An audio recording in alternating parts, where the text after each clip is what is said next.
vetvete një shmangje të përgjegjësisë përballë Bashkimit Evropian, se nuk do të jetë më ai presioni politik?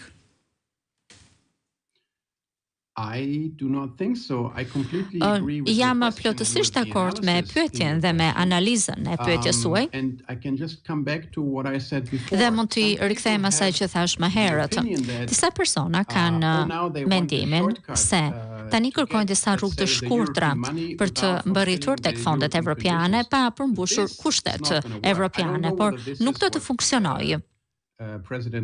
Nuk e di nëse presidenti Vučić dhe kryeministri Rama e mendojnë, por mund t'ju them se nuk mund të bëhesh pjesë as e Schengenit, as e tregut të vetëm pa përmbushur kushtet kryesore, sikurse është pavarësia e sistemit të drejtësisë apo liria e medias. Rruga drejt tregut të vetëm nuk është aq e lehtë.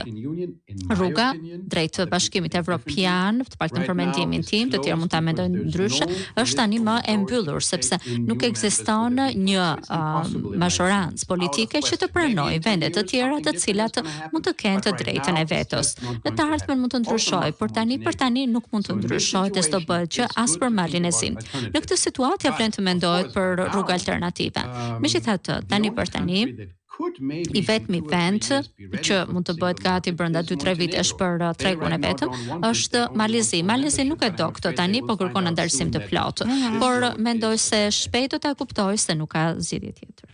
Po, pra, thën këtë, se e duam në mënyrë më të drejtë për drejtë. Thën këtë, pa përmbushur këto kushte që kanë të bëjnë me problemet në drejtësi, problemet me kriminalitetin, me demokraci në vend, e të tjerë, me korrupsionin në nivelet larta, nuk mund të shkohet as drejt kësaj ide, pra nuk mund të shkohet as drejt zonës Schengen dhe tregut përbashkët, thoni ju. Absolutely, that's correct. Po, pikërisht, kështu është. E qartë, sepse kemi parasysh që kjo nisëm vjen pikërisht në momentin kur Rama dhe Vučić përballen me probleme të rënda në dy shtetet e tyre, që lidhen me korrupsionin, aferën qeverisit e tyre, demokraci gjithmonë e më të sunguar, të dy përballen me protesta në Tiranë dhe në Beograd, dhe pyetja që ngrihet me të drejtë nga opinioni publik është që apo e përdorin ata këtë nisëm për të siguruar më shumë kohë në pushtet, por edhe për shmangur pikërisht këtë, për të dhënë idenë që nuk do të ketë llogaridhënie, pra qeverisje e korruptuar brenda maskës së arritjes së integrimit.